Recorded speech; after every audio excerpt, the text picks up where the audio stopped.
Welcome to the New Author Podcast, a weekly podcast diary starring Jerry Evanoff and Rich Kacy. Join them weekly as they talk about writing, publishing, and marketing their books.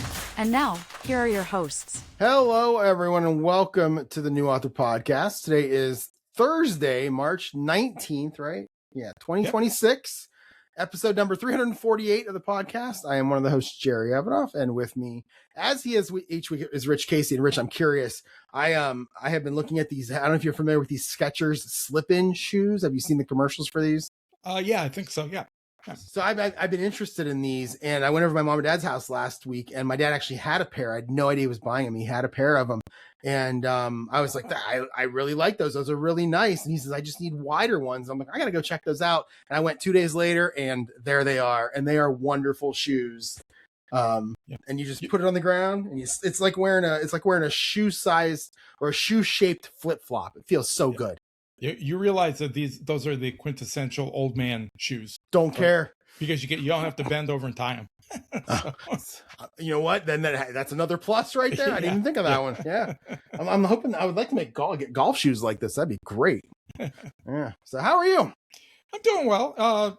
I could tell before we started recording. I worked out 9 out of the last 10 days, so I'm a little bit worn down and tired. I've kind of done all the public service I need to do for a little bit. So, but I have a weekend off starting tomorrow, and it's supposed to be beautiful. So gonna get outside a lot and try to get some sunshine, some vitamin D going. There you go. It's actually same here. We're gonna get. I think yesterday when it was in, I woke up, it was in the teens to start. Ooh. And it got into like the mid 30s, and then it stayed in the mid 30s, and then got into the high 50s today. I think according to the weather guy that I watch, there's a weather guy I watch. He's local. His YouTube channel is just his name, Eric something or other, but the show is called Weather for Weather Geeks.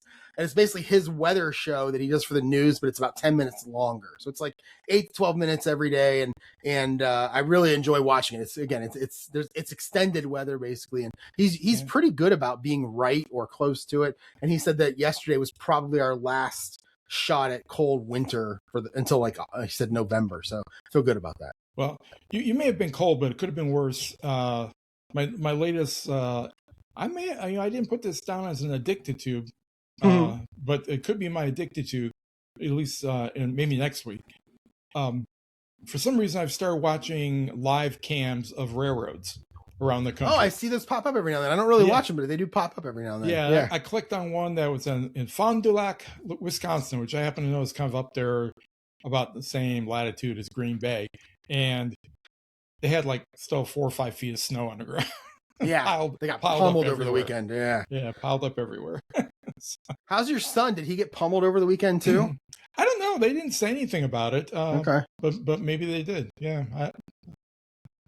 Usually, if it's really bad, they would send pictures.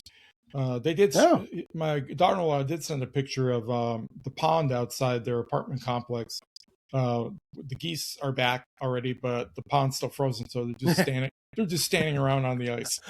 They're just standing around waiting for weather. That's right. Nice. It's patience there. All right, so let me jump into my stats for last week. No new words. Word count still sitting at 8,691 for the year of new words. Words per hour stayed the same, 1275. But I do have a final word count for book 2. I did finish it last week and send it off to Super Editor C.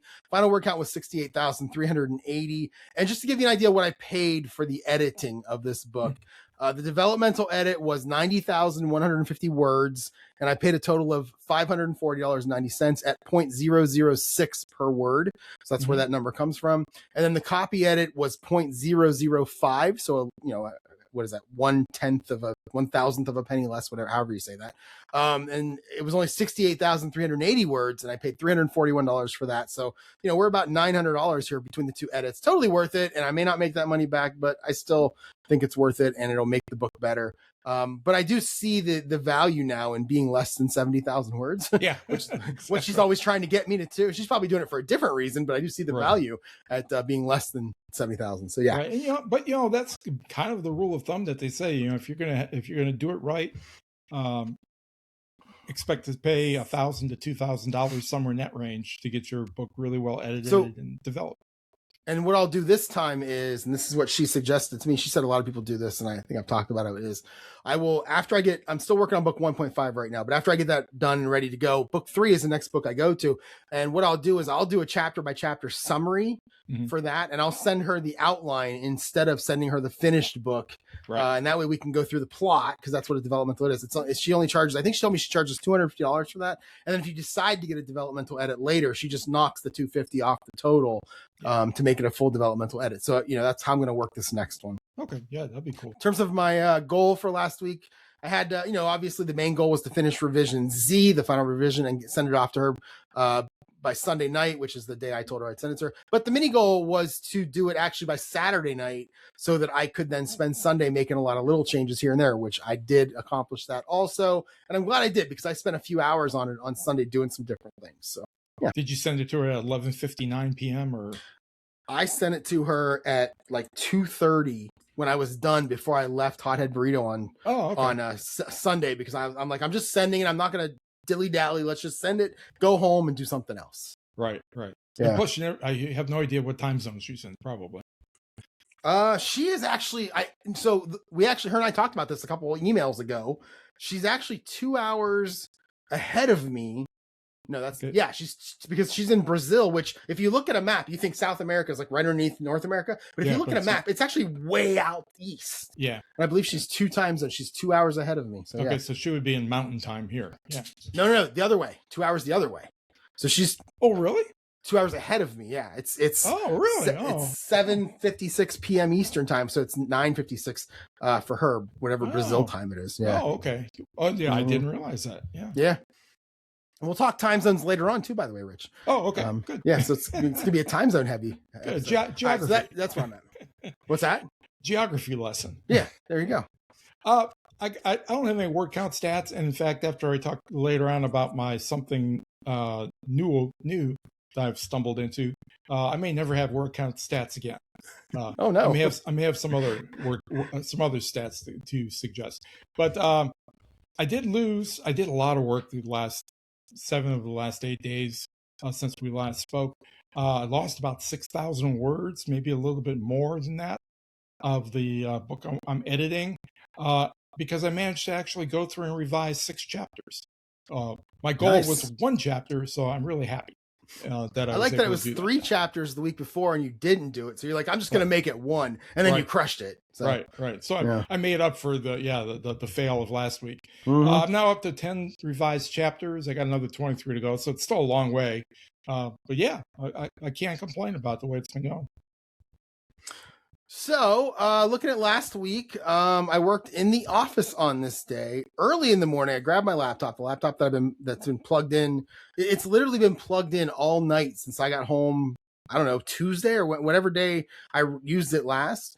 And I opened it up at work, and it told me that it had 6% battery left, which is very strange, a bit concerning. I don't like that. So I actually couldn't do anything at work on my lunch break. So I went back to my desk. I plugged it in using the phone charging USB-C that I use for my phone. That's literally just a cable plugged into a wall. So it's not the proper plug, but at least it did something. So I did let it charge for a while. While it was open though, I did copy chapter 17 into my Word doc from Scrivener. Again, I have 26 chapters, I believe, that I have plotted. So at this point, I'm on chapter 17. I copied into my Word doc from Scrivener and cleaned it up, but I wasn't able to actually do any of the editing, any of the listening to it. So then I copied chapter 9 into my Writers Club folder with the idea of reading that later in the evening. This was Thursday. I had my Writers Club. I did have Writers Club that evening, and then I did not read anything. In fact, there were 4 people reading, and I was purposely asking questions that, didn't necessarily need to be asked so that we could keep pushing time out, because I didn't really want to read. So I just kept asking questions and talking about, no, we can keep talking about your book. No big deal. Tell me about this, that kind of thing. Because I didn't want to read. I wasn't going to make any changes. So I just thought, it's fine. We can talk about everybody else, which is okay with me. In terms of your battery, can you check the number of cycles on PCs or no? I don't know how to do that if you can. Okay. Because Apple makes it really easy to check the number of cycles that your battery has gone through. It'll tell you how many it's gone through, and then it will tell you how many it has left. What is the number of cycles mean? The number of times it's been taken down, then charged back up? Yeah. Even if it's been taken down to like, let's say you're at 100 and you go down to like 95 and then I don't know exactly how they calculate it, but I do know that it's, whenever I've run into problems like what you just had, I've looked, and I've been getting kind of low on the number of cycles. And I've never looked at that before. Yeah, time to think about getting a new battery. I always think about getting a new laptop. That's where my mind went. But okay, sure, whatever. I buy like one a year. It's a problem. It's definitely something I don't need to do. And I got one here, I got one there, I got one in there. I don't need that many laptops, but I like buying them. It's fun. Yeah. Anyway, so Friday I did work from home, and I did quit at noon because of my half day. Went to Buffalo Wild Wings. And while I was there, I was only able to do one chapter, but it was a really big chapter. This is chapter 17. It had like 4 or 5 different scenes in it. I got home. I kind of felt like I'd been there long enough. I got home and I just kept going. I did 18 and 19. So I did 3 chapters, but they were all huge. Mm-hmm. I would like to have gotten as far as 21 or 22 that night of the 26 that I had, because I did want to finish Saturday night. But I looked at the number of scenes and the number of words in those 3 chapters. It was 11 scenes, 11,499 words. I only had like 13,000 left. So I did almost half of what was left in those 3 chapters. And then it was probably about 7:45. And I wanted to watch Kent versus Akron in the second round of the MAC tournament. Mm-hmm. And as I'm a Kent State graduate, and Akron is the hated rival. And Akron had already beat Kent twice that year. And after that game, they had beat him 3 times that year. So I didn't watch too much of it. They were obviously overmatched. Stayed up pretty late though, past 11, which is kind of strange for me. And I ended up watching YouTube for a while. Saturday morning, I did go to Chick-fil-A. I put some headphones on, and while I was there, I read chapters 20 and 21. I started chapter 22, but again, more issues with the Microsoft Word reading back to me because of how many changes I make. I literally will listen to a sentence, make a change, listen to the sentence again, make a change, let it go 3 sentences, make a change. I mean, that's how I'm doing this. And I don't think that Word really likes it. I think you had mentioned to me within the last couple of weeks of when I was talking about that, of how it reads ahead a pretty good amount. And when you start changing things, it confuses it. Yeah, it must have to buffer some. Although, to be honest, I've never run into that problem in Scrivener when I've had the system read back to me in Scrivener. Scrivener reads back to me, you? Yeah, no, I it's been so long since I've done it. I don't know if it's something native within Scrivener or if it's just picking up on the Mac audio system. We're gonna open it right now and find out. Yeah, me too. That's I have Scrivener on multiple computers here, including this one here. So I'm gonna open it up, and that's really interesting because I would do that before pasting it into Word if I realize that. Okay, it's got to create a backup first. Okay, nothing's ever easy here. So I got again halfway through 22. I don't think I got halfway. I was like near the beginning of it, and that's when I decided to leave and just do the rest at home. And again, this is me wanting to get done on this day. And okay, it just opened. Let's see what we got here. Do you know how to do it? Can I right click? Speech. Did you hear mine go? No. Mine was playing in my ear. I couldn't even hear you. Wait. Yeah, there's a little microphone icon at the top that you click on. So mine, if I there might be, I don't see that, but if I right click near some text, there's a speech and then start speaking. I'm going to click this too. Yeah, that'll do it.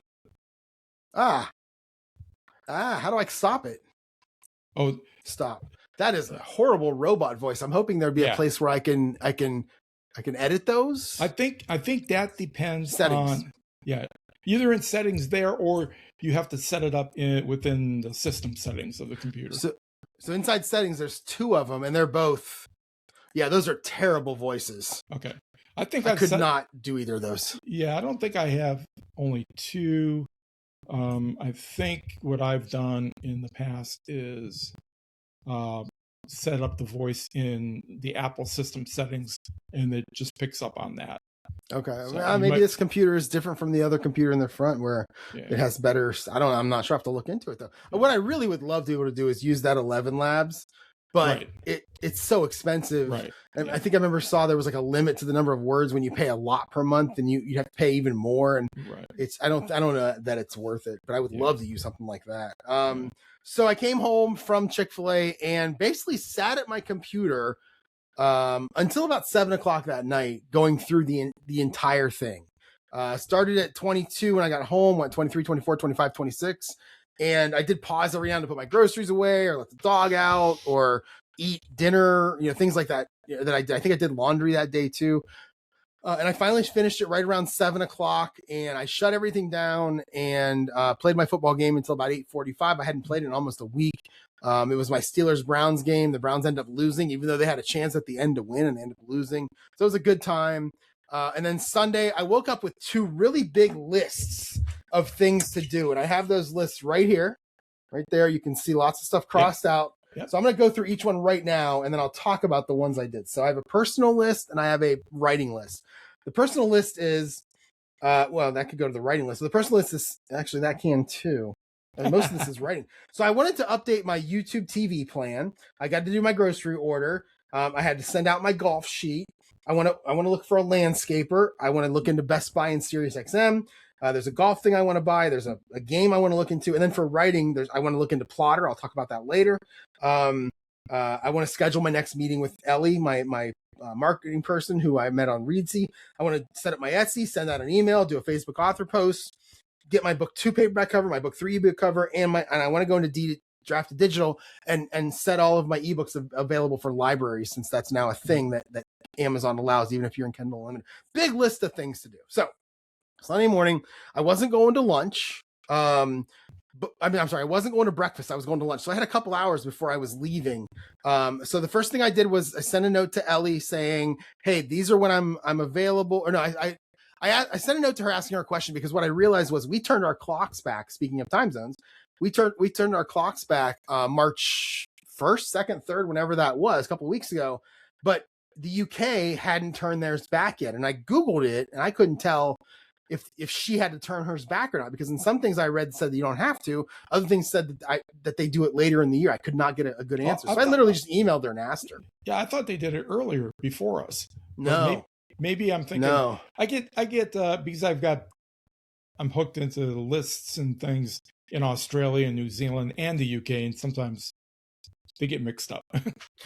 Well, what I learned, because she did write back to me Monday and say that no, they turned theirs back on March 29th. Oh, okay. Which the problem with this is that means that instead of being 5 hours ahead, she's only 4 hours ahead. So if she can do something at 5 p.m. like we did last time, 5 p.m. her time, that's 1 o'clock my time, not lunchtime on my work days. Right. So I wrote back and said, let's just do Friday, March 27th, I think it is. And I'll just take half a day like I have been. I'll just stay home and I'll chat with her at 1 o'clock. So I set that up for March 27th. Okay. So that's done. And I told her where I was, where I was exactly in the process. I looked at a video of this sports game I won. It's a college basketball game. I'm looking for something that gets me the 2001-2002 season, because of my Kent State Golden Flashes making it all the way to the Elite Eight, which is shocking for a MAC team, but they did. I watched some videos, decided it wasn't something I was interested in, crossed it off my list. And then I changed my YouTube TV account. I no longer have basic cable through YouTube TV. I literally just have the sports package, which gets me all the sports channels, the CW, the True TV, because there's sports on there, but it also gets me my locals, and there's some interesting channels there, PBS and all my locals, and a couple of channels there. And it took me from $82 a month down to $64 a month, but I've had it for 5-6 days now, and I've literally not missed a thing. I've not said to myself, "Oh, I missed that," because the only channel that I watched was the Weather Channel that I lost, was the Weather Channel. Yeah. But the greatest app in the world, Pluto TV, has a Weather Channel. Oh, okay. And I love Pluto TV because it's got, Perry Mason and Murder, She Wrote and Riff Tracks and MST and that Weather Channel. It has Cheers and Frasier, all these things I just put on for background. And it's all free. It's just commercial. Yeah. There's commercials that you can't skip, but other than that, it's all free. It's just like the old days. Yeah, exactly. Exactly. So I did that. I did go through the whole SiriusXM. So I'm a Best Buy member. I paid like $50 for a year. And one of the things they were offering was SiriusXM free for 6 months. And I have SiriusXM. I've had it since like 1999, I think. And my subscription's about to come up, and I usually call every year and get it for a year, get a big discount and get it for a year. And I thought, well, maybe I can apply this for the first 6 months and then come back 6 months later and pay for it after that. And it turns out this was streaming only, but I went through chats on both SiriusXM and Best Buy, and it took me like an hour of going through this. I was setting up my next football game. I was basically setting up these spreadsheets, these sheets right here for my next football game as I'm going through, talking to SiriusXM. These are my fancy sheets for my game here. You can see them on YouTube, all the stuff I set up. And finally, eventually, We got it working to where, unfortunately, it was streaming only. So I said, don't worry about it. But she did give me a nice discount of like $85 for a whole year of SiriusXM for my car and streaming, which works out really well. I was very happy about that.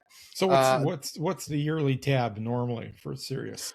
I have no idea. I haven't paid the actual full price, and I don't know how long. Oh, I usually pay about $120 for this, about $10 a month, and she gave it to me for $85 this time, which was nice. Oh, okay. I think it's like $29.99 a month, but I bet you nobody pays full price. Oh, yeah. I misunderstood you. I thought you said that she had knocked $85 off of it. No, she gave me the year for $85. Oh, okay. Yeah. So, and then I went to Hothead, and this is where I wanted to go through the book and just do all these different things to it, making sure it was ready. Now, the first thing I did while I was eating was I set up my Substack. So we'll talk about, I may not talk about that today any more than just saying I set it up because I haven't done anything on it yet, but neither have I. It's coming. Yeah. I have an idea. I actually have an idea. I need to talk to Ellie about it. I told her I was going to post something there before I talked to her, and she said, yeah, that's fine. Go ahead. And then we'll talk about, once you understand it and you post something, we can talk about it a little bit more then. So, okay.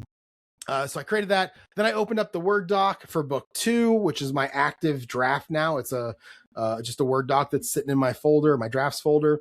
So the things that I did was I went through each chapter. I checked the ending of each one, and I started splitting it up into multiple chapters. So I went from 26 chapters. By the time I was done, it was at 37 chapters. The word count obviously was right around the same. Because all I did was break it up. Then I went through and I so you've already read the outline, I can tell, but I had 100, and I was gonna make you guess, but I had 100, I believe I had 103 instances of the word just. And I texted Lindsay. Lindsay hates that word. My sister, she hates that word. So I said, how many do you think I have? She said, I think you have 130. And I'm like, no, I have less than, I have 103. But by the time I was done, yes, she was. By the time I was done, I had 5 left. I know I have 7 in the outline, but I had 5 left. So I knocked off, about 100 instances of it. And really, for the most part, all you have to do is take it out. You don't really need to do it. Sometimes you can put the word only in, or you can rewrite the sentence, which I did a few times. But most of the time, I just deleted it. Lindsay also hates the word actually. I had 12 instances of that. And then something new that she doesn't like that I actually do way too much is starting a sentence with so, comma, like so I went to the store. She hates that. I hate it. I Googled it. I had searched. I had 7 of those. I got rid of all of them. My son had a tutor for chemistry, PhD student at LSU, and literally when you ask her any question at all, and she would always start the answer with "so," and then she would go from there. It seems condescending. Yeah. So, little person. Right. It's weird to me. Yeah. So then I went through and I checked the ending of each chapter, making sure that it didn't have to be this great, amazing cliffhanger, but I did want a reason for the person to move on to the next chapter, which I think I did everywhere. And again, I went from 26 to 36 chapters. What else did I do? The other thing that I did, and I talked about this last week, where I put the last 3 chapters or 4 chapters into Notebook LLM, and I asked it to give me specifically, I said, give me every single detail here that Sam reveals in the climax to make sure that I set it up earlier in the book. Right. For example, I have a paragraph where I've got a page where Sam is showing paperwork, showing bank statements in his little presentation at the end during the climax. Well, at no point in the book did I ever have him get those papers. I just needed to add a sentence that said, hey, go get me the papers. That's all I really did. But I wanted to make sure it was all accounted for before I did that. And then before I left, I sent it to her. 68,380 total words, 36 chapters.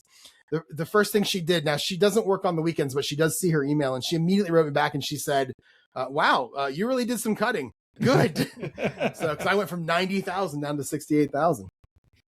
Then I went home and I played my football game for about 2 hours, came back to my computer, and then I went back to my computer, kept on working on my list. This time I worked on my author list. And really all I really had time here was to get my Atticus set up with the front matter, the book, the back matter. I wanted to make it look like it was ready to publish, so I would get an ideal number of pages. And the funny thing is when you do 5.25 by 8-inch books, which are these, they're this size. They're not the little paper book size paperback that you used to see. That's 5.25. I like this so much better. There's really no easy way. How do I say this? The people at 100 Covers wanted a number of pages, not a number of words. Well, there's no real easy way to go to a website and say, this is what I have. How many pages is this? So I did what I always do. I just divided it by 250 and came up with like 278 pages or something like that. And that's what I sent them for book 2's paperback cover. Okay. Yeah. I also posted a picture of my ebook on my Facebook author page and just wrote coming soon in early April, which got some likes and some follows and some shares, which was nice. So now we're on Monday. I worked from home on this day, and you're going to see a bit of a pattern there. I worked from home on this day. I did get confirmation from Ellie. We talked about the day. It's going to be March 27th at 1 p.m. Eastern. We'll talk about the release. That'll be probably a week or two before the release. So we'll talk about the release. We'll talk about Substack. We'll talk about all that stuff. And I did receive an email from the 100 Covers guy who's doing my paperback cover. So he gave me a link to an Amazon page where you can generate the cover. It's really a template. Right. And I never saw this before. And they never had me do this before. So I did that and I emailed him that, which was perfect. And then let's see. So this is where I did the page stuff. I guess I did this Monday at lunch, not Sunday night, but that's okay. Let's see. And then, okay. So now it's time to get back to novella, book 1.5. And that is where I'm starting to continue the editing, but I don't really want to continue the editing. Book's about 12,000 words, 8 chapters. I know I got about halfway through the editing. I don't really want to just dive back in where I left off. I really want to look at the plot and think about the things that C told me when we were going through the developmental edit for the last one. I wasn't thinking well enough about the motive behind why this person wanted to kill this person. And I want to do that in here a little bit more, before I actually get into it. So, basically I just organized it a little bit, got it so that I understand where it's at and all that good stuff. And then in the evening, Rich, I did not do much of anything except, and I'll tell a little story here. About 15 years ago, Riff Tracks did a movie, and this movie is called Birdemic, and it's by this guy, James Wen. And it's, I remember that movie. You do? Yeah. Oh my God, this is amazing. It's one of the dumbest, it's one of the worst movies ever created. They're fighting off CGI birds with coat hangers. They're just swinging wildly in the air, and they're the CGI birds. It's so bad. Is that in fact, I think that's the movie that Johnny, Sean, and Dave always talked about, and they actually had the lead actress on.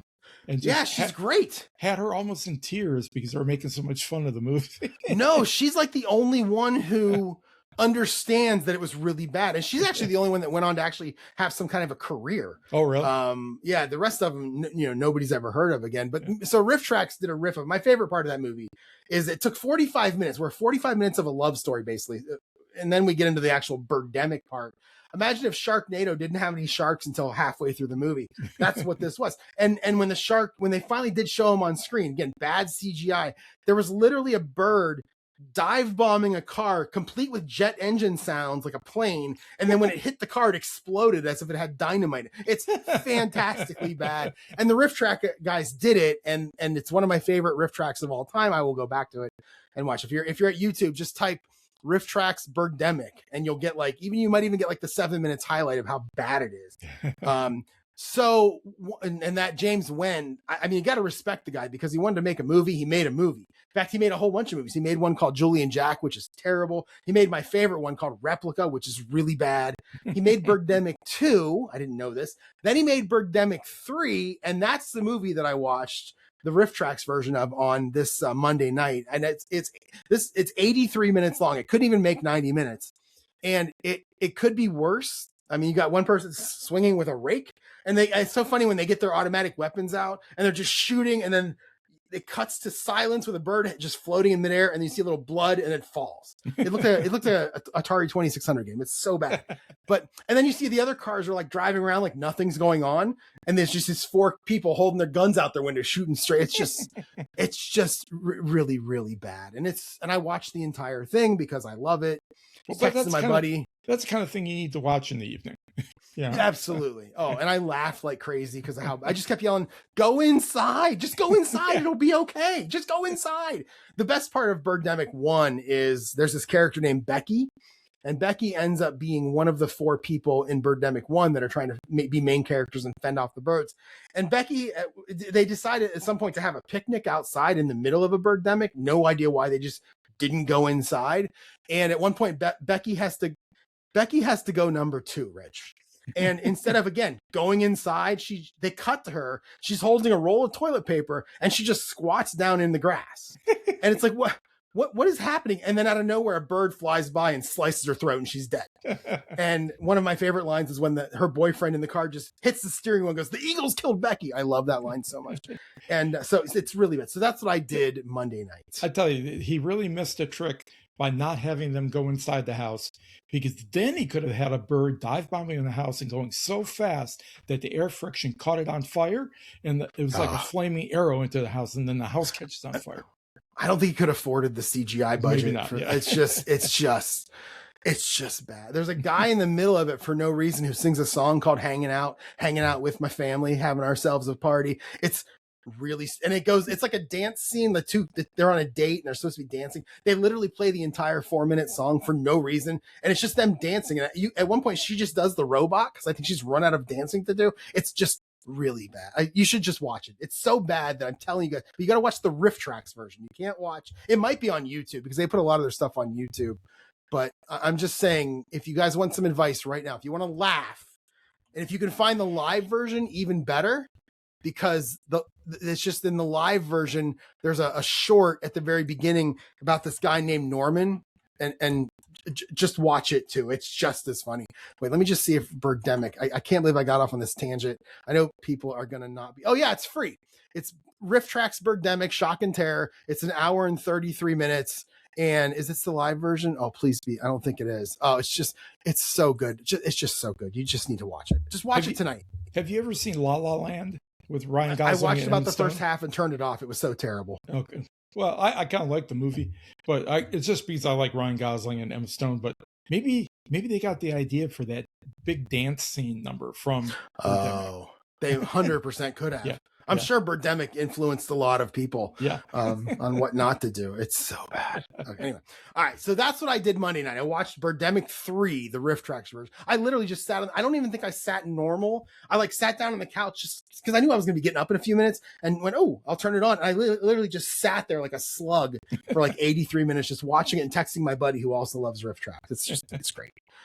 All right, so then Tuesday, I woke up in the middle of the night and I had book 1.5 and book 3 on my mind, and I needed a good way to do a timeline because these books are almost one ends and the next one starts. I want to make sure I have the days right, the dates. It's going to take place over about a 10-month period. The year doesn't matter. I'm doing 2022 in my head, but the year doesn't matter. I won't put that in the book anywhere. And I thought, what's the best way to do this? I could put it on my bulletin board here, but I would run out of room pretty quick. I could try to write it out. I could put it in Scrivener. I don't have anything built into my writing app for this yet. So I went to the next best thing, which was Plotter, something I really enjoy.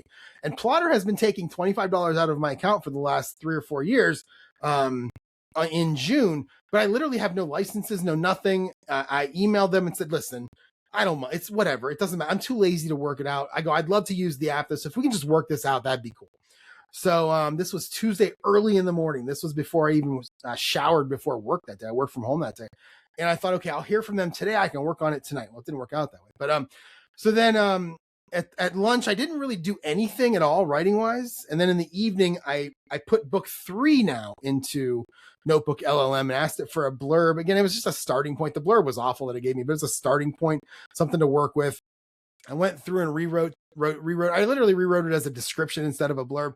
And then I sent off my book 3 now for the ebook cover because I do want to put that on pre-sale on the same day that I published book 2. So, and they got that email. He emailed me back last night and said, we got it. Anything else you want to add? That kind of thing. So I got book 2 cover being worked on right now and book 3 cover being worked on right now. Yesterday I worked from home. And I continued working on the plot at lunch. I'm still organized. I'm not actually writing anything yet. I'm still organizing everything. Do a hero's journey on it. Make sure I understand what everything's going to happen. I did find some problems, I think, in the plot that I'm going to make some notes on. And then I did hear back from Plotter yesterday. So it took them almost 48 hours to get back to me, which was kind of disappointing. But they did get back to me yesterday and say, sorry about that. Didn't offer me anything free. Didn't offer me a refund. I don't even care. It's $25. It doesn't matter. They did offer me a discount. Actually, now that I think about it, regular price is $99 and she offered me the year for $49. So there's the $50 right there over the last 2 years that I've spent. So that works out well. And I went in and started setting that up. I went in, I created a couple of timelines. The first timeline is the date.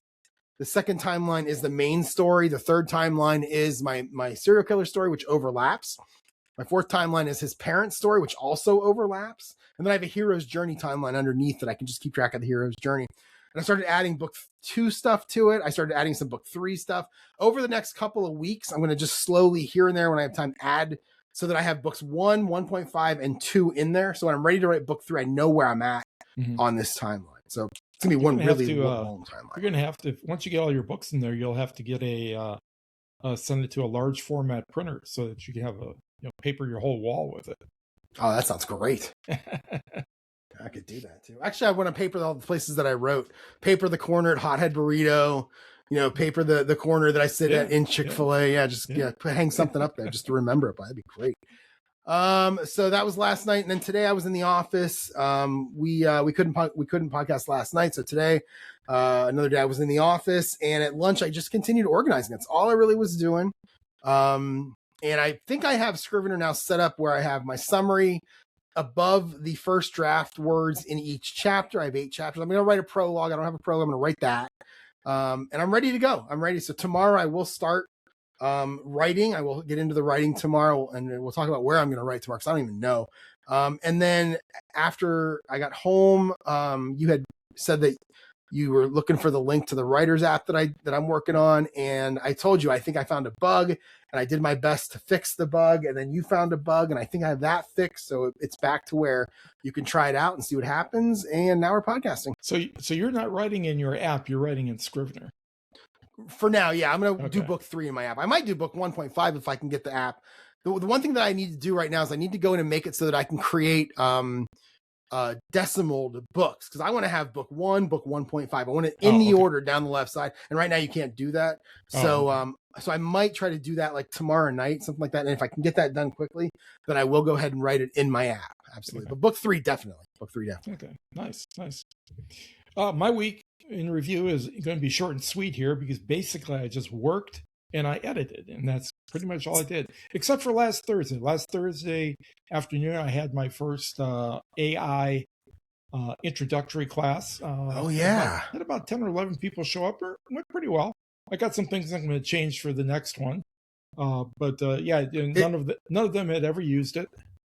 Is the next one going to be the same thing, or is it like the next level, like no 2.0? It's I'm running 2 introductory courses back to back, because usually that's the way I do it, just because when you do a course brand new right out the bat, as soon as you get done with it, you realize, okay, I got to change this, I got to change that, to make it more accessible or less accessible or whatever. So anyways, that went pretty well. I was just working at the library Thursday through Sunday. Got some editing done during my lunch breaks, which is a little bit unusual because usually I just goof off watching YouTube. And to be honest, I did a fair amount of goofing off while I was sitting at the public desk watching train videos on YouTube. So, I got probably got through about 3 chapters, almost 3 chapters in that block between Thursday and Sunday. Monday was a welcome day off, but unfortunately, when I got these one day off in the midst of a 10-day string where I'm mostly working, the backlog of things I need to do for my wife gets pretty big. So I had to move some ornamental grasses around. I did plant some more potatoes, but basically I spent all day outside, and it was good for getting the vitamin D and everything and getting in the sunshine. But all that fresh air got into my lungs, and I was really tired at night. So I just I came in, ate, did some more screwing around on YouTube, and went to bed. Tuesday through today, I've been back at the library working, but I managed to keep the editing pace up. It's been very slow at the library. I'm not sure why. I'm not going to complain. So I was able to push through and do the editing. I'm doing this all by hand on hard copy. And then after I get a section done, I then right away go ahead and change it in the file, just to try to keep up with this so that it doesn't seem to be such a big effort at the end to try to revise all this stuff in the computer file. I may actually get this book done someday, the way it's going. It'll be interesting to see. But the week I consider a week a resounding success. I had the goal of getting 1 chapter done. I got 6 chapters done. The trick is in the next few days or next week not to bite off more than I can really chew. So we'll see what happens with that. The only thing I've got on my running list of future things to do really is replace our greenhouse roof.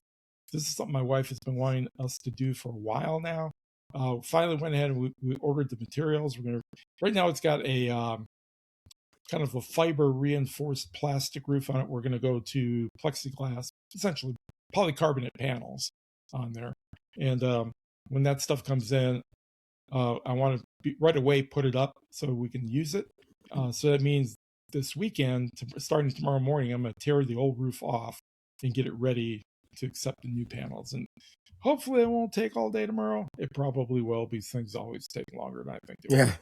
And other than that, I haven't done anything with Substack except read on Substack. I go in there and I read people's long essays. I read their short notes. I'm just having fun reading. And you don't see any commercials, which is really nice. So yeah. And that's it. And then on to your running list of future things to do. Yeah, that's what I just talked about. Oh, I totally missed that. I thought that was part of your week. Yeah. Sorry about that. I saw you were watching the game or something up above you. Well, the problem is so when I left work today, I was already 0-5 betting. And I think as of maybe an hour or two ago, I was like 1-7. It's not going well. No. My bracket has also been destroyed. So I put a whole bunch of money on the under in this North Carolina game. And at halftime, it looked like it was going to go under, and now they're just scoring like crazy. And I'm not real happy. I'm not real happy about it right now. I mean, I think 150.5 is what I have, and they're already at 121. That's with 8.5 minutes to go. That's not good. I need them to slow down a little bit. So I just kept pecking. I would peek up and try to do math in my head real quick while you're talking, and I missed you moving on. Sorry about that. That's okay. All right. So my running list of future things to do. So there's a few things on here that I'm gonna get rid of. Get my book 2 paperback cover. I did that, or I put it, I haven't gotten it yet, but I did put in for it. Right. So that's done. Make a Facebook author post is done. And then request my book 3 ebook cover is also done. So 3 things off my list. For my review, I still have send an email from MailerLite and put it up on Substack. I think I'm going to do these Perry Mason reviews, or whatever you call it, where I basically just go through an episode and write about it. And I'm going to put it on there. What's that? Oh, you're muted? I can't hear you. Sorry, I muted myself when I was coughing. You enjoy doing that, so yeah. Yeah, I do. It's work. That's the problem, is when you do this, when you say I'm going to do this, then you have to actually do it. Right. And up until now, I haven't done that yet. So I mean, I feel like 1 every 2 weeks is possible, which is kind of what the plan is just do 1 every 2 weeks. And then, what I'll do is when I send an email out to people, I'll say, hey, by the way, if you like Perry Mason, I'm doing this on Substack. Here's the link. It's, there's no cost or anything like that. And then I'll put it in, on my webpage, on my Facebook page. I'll put it all over the place. And if I get people in both places, MailerLite and Substack, that's fine. At least I have them in both places to contact. So that's kind of how I'm going to do it. Set up my Etsy with my new products, get book 1 ready to go, keep editing 1.5, get the ebook into the libraries. That's kind of my what do I call this thing? Running list of future things to do. This is more of a running list of things to do in the next week or two. And then I have some ads courses on here that I want to review at some point in the future when I'm ready to actually start paying for ads, which isn't yet. In terms of my addicted to, it's kind of a tough one. A lot of editing is what I've been doing, but I'm in the middle of a fantasy baseball draft, so I've been keeping up on that for a while. I was eating Suzy Q's like crazy, and then I went to stores and they didn't have them, so now I'm not, which is sad. That might be back on the list next week, but I have to do, Rich, I'm probably in the worst shape I've ever been in right now. So I got to do something about that soon. So at some point you're going to hear, I won't talk about weight loss like I do. I've done that on this podcast so many times that people got to be tired of it, but it will happen sooner than later. It will start going back down. I'll go over the roller coaster hill and back down the other side, which is what One thing I didn't say is that on Monday I did go back to my doctor. I had my regular 6-month physical, and I had gained all the weight back that I had lost. And because my mother being ill and everything, I was just basically eating my feelings and everything. He goes, yeah, they say for every day you're in a hospital, it's going to take a week to recover. So you have to give yourself like about 7 or 10 times as long to recover from the trauma of what you've been through. But next time I see you, you are going to lose that 10 pounds. Yeah. Right. Yeah. So now I'm under the gun. However, I did not have a good start. I'm looking at you're addicted to right now. I did not have a good start because it was either Sunday or Monday. I can't remember which. The Girl Scouts came into the library selling cookies. And I bought 8 boxes of them. And They really they'd twist your arm, did they? They did. I was mugged. Yeah. But the thing is, it didn't seem like very much because I knew in the back of my head when they came into my brother's retirement complex, he bought $27. So eight did not seem like a lot at all. Unfortunately, 2 of them are already gone. In the last 3 days, between my wife and me, we've eaten 2 full boxes. They're so good. They are, yeah. They're so good. She likes the Thin Mints, and I like the Samoans. Those are my favorite. Thin Mints are probably my favorite too. Yeah, those are good. All right, looking at my schedule for this week, I should be getting my edit back from C, my copy edit back from C, probably early next week is my guess. So she told me basically 1 day for every 10,000 words. So that's going to be 7 days. That would be Tuesday if you're not counting weekends. So once I get that back, I will immediately start to, I don't know how you are about this, but every time she's edited a book for me, I get it back, I open it up, and then there's tons of changes, and it's all commas and stuff like that. It's nothing, right. It's never anything major. I'll start going through it. I'll get about halfway through page 1 and just be like, yeah, accept all. I'm good. Like, I just can't take the time to go through. I'll just trust her. It's fine. Yeah. What's his name? The podcast, the guy that we used to listen to that, Stop podcast. Paul Teague. Paul Teague. That's what he always did when he got his, really? Yeah, he mentioned that a number of times. So. It's probably where I got it. Yeah. So I'll do that, and then I'll start putting it into chapter by chapter. I'll put it into Atticus, and hopefully by the time I'm done, I have a ready to go. The only thing that I need to do is there's a link in the back that I'll have for, I got to decide what I'm going to do with so at the back of book 1, it's going to say here, go to book 1.5 for a free book. At the back of 1.5, it's going to say here, go to book 2 for a free book. I don't know what to do in the back of book 2 yet because I don't have anything coming out. Could I do unpublished first couple chapters of book 3? No. So I don't know what, it's probably going to just be join my newsletter, that kind of thing. Right. Yeah. And, or here's the newsletter. One thing I am doing, I did this for book 1 at the back. So what I did was I went into my website and I created a page called the South Plainfield Herald. I believe it's called that. Oh, I remember that. Yeah. So I created like 8 or 9 fake news stories that where like 5 of them have to do with the murder. And then there's one of them that's like, oh, the high school team won some games this week, that kind of thing. And it's a webpage. So I decided to do that for this one because one of my characters in book 2 is actually a journalist. So I'm going to be here is what Libby wrote about this murder in book 2. And I think I'm going to try to do that. I'm going to put a newspaper article link at the end of each book, and you can just click here. There's no email register. You just click here and you can read them for fun. Is probably what I'll do. So I think I'm definitely going to do that. But I'll probably for book 2, I'll just say, join my newsletter or go to my Substack, whatever you want to do. And then it'll be, by the way, Libby wrote some articles about this. Do you want to read it? That kind of thing. So right. One thing, just you're talking about Substack there, it reminded me that one of the things I'm thinking about doing once I get maybe halfway or a little bit more through the editing of this novel is just to start serializing it on Substack. A lot of people are doing that. In fact, there was a little discussion in one corner of Substack about whether or not that's going to, a lot of those people, they're looking for actual publishing contracts, whether that would preclude them from actually getting a contract for a book. And the agents and publishers apparently are saying, no, it's not a problem. As long as you can take it down, before we publish it. So I may go ahead and do that. Not that I'm ever going to go looking for an agent or a regular publishing contract, but I may just go ahead and do that. Well, that would be similar to what you were doing with what was the Kindle thing that doesn't exist anymore? Yeah, with I can't remember. Vella. Yeah, the Kindle Vella. That's it'd be similar to what you were doing. Yeah. So it would be. Yeah, but with that you were making money. You have to find out how to make money off this, right? Or exactly. Yeah. Well, actually, kind of paywall. You can set it up like a Patreon. Basically, you set up, for people to subscribe. You give them free content. You give them stuff that can get behind the paywall if they want. So Okay. So that with all that it's being said, Friday tomorrow I'm working till noon, and then I'm off to right now. I normally go to Buffalo Wild Wings on Friday, but tomorrow is actually day 2 of March Madness. There's 16 basketball games tomorrow starting at noon. I gotta think they're going to be pretty crowded, and I don't really want to go there if they're going to be super packed. Right. So I'm going to go somewhere. I just don't know where. I'm thinking Hothead Burrito, but I'm not sure yet. And I'll actually start the writing of book 1.5. And by writing, I mean the editing. I've already written it. I'll just go through it hard. Probably a lot of rewriting with this will happen. So that's tomorrow. And then tomorrow I'll come home, probably play the rest of this football game I got out on my table right now. There's a YouTube channel that I love called NFL Throwback.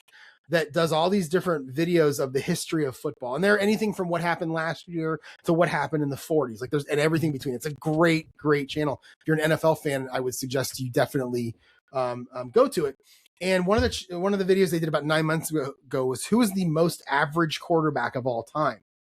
And they had to split it into post Tom Brady and pre Tom Brady because Tom Brady skewed all the numbers so much after 2000 that it's hard. You can't use the same numbers you did pre 2000. Right.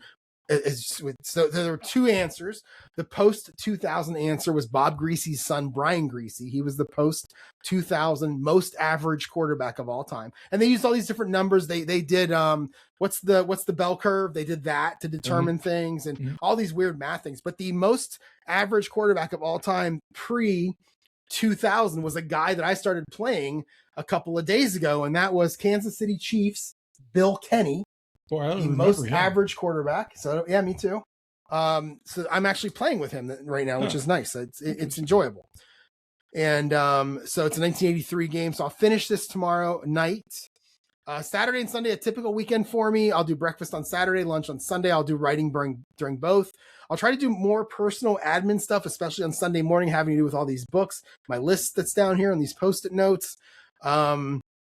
And probably play some more sports. So I have a NASCAR game, and I ordered the 2000, I think it's the 2003 season, and it comes with a card for each track, and each track is different based on the track. You know, is it a fast track, a slow track? Is it a road track, a oval? You know, how many pit stops does it have? All that stuff. I want to create my own track, and I want to call it the Ohio Turnpike 241. Which is the race because it's 241 miles from one side to the other. And there's like road construction and there's turnpike tolls and there's rest stops. And I want to create like rest stops are going to be pit stops. Turnpike tolls, you have to slow down. So whoever the best is at getting in and getting out and passing people, you know, basically how I drive every morning. You essentially race in the morning when you drive. So I want to create that maybe tomorrow, maybe even when I go back to the couch tonight, or tomorrow in the evening. I want to create a card that looks like, do I have them right here? I can show one. That's right. I want to create a card that looks like it would be part of this. And then I want to play it maybe Sunday. I'm thinking about playing it Sunday. And then Monday, I'm probably going to go into the office Monday, although it looks like there might be some snow. I'm not sure. I'll do some writing and lunch in the evening. I have a fantasy baseball auction Monday night at 8 p.m. Pacific that will take me past midnight, way past my bedtime. So I will work from home on Tuesday, definitely. I'll probably write at lunch. Wednesday, I'll work from home again. I'll write at lunch. And then I don't really have a concrete goal as I expect to get my edit back, which will interrupt my book 1.5. So really what I'm just going to say is I'm going to make something up right now. Let's just say I want to finish 1.5. That is a really stupid goal. It's not going to happen, but I'm just going to type that in here. I mean, the goal is to finish book 1.5 before I get my edit back from C, which is probably to be Tuesday. Wow. This is not going to happen. Just so you know, this is not going to happen. But I will get really far. Like if I get 75% of the way through it, I'll be pretty happy. So there you go. Okay. There is my schedule for this coming week. Well, my coming podcast Wednesday night. Yeah, my coming week, as I mentioned, I have this weekend off, Friday through Sunday. Work will be outside primarily. In addition to getting a greenhouse ready to install a new roof, I got the last of my potatoes that I've chitted I need to put in the ground. And then I've got lettuce, mizuna, and some other leaf crops, some different other lettuces. I've got romaine lettuce. I've got mesclun mix. I've got kale. I've got all kinds of stuff. I got flats and flats of leaf greens that have to go in the ground now. So I'll be doing that. Maybe I'll get some editing done. Maybe not. We'll see. I'm kind of thinking it's been cold here in the morning. We've been dipping down into the 30s. I don't know if it's supposed to be like that on the weekend, but I don't want to go out there if it's going to be down in the 30s. I have to wait for it to warm up. So I may do a little bit of editing each morning. Monday through Wednesday, I'll be working, just library work and editing in the quiet spaces, whenever I can. My goal next week, it's going for another 6 chapters is just too ambitious. So I kind of decided, well, over the last 2 weeks, I've done 6 chapters. So let's just go for 3 more. If I can get 3 more done by next Wednesday, I'll be happy with that. There you go. So that's my goal. And in terms of something to share, I've got a new podcast that I stumbled into. And I can't even remember if I read about it or I just accidentally found it or whatever. It's called the Quitcast for Writers. by Becca Simon. You probably recognize the name Becca Simon. Yep. She's one of those productivity / coaching / psychology gurus in the writing space. And basically, the tagline of the podcast is what to quit, what to keep, and what to question. Really interesting. I've only listened to a couple of episodes. The episodes are short. They run on the order of about 20, 25 minutes or so. But it's basically over how podcasts is, how do we need to work and write and live as authors in the post-Kindle Gold Rush era. And one of the really interesting things I found in one of the first 2 episodes I listened to, and why I said I probably will never give a word count goal again, is because she really discourages people doing word counts.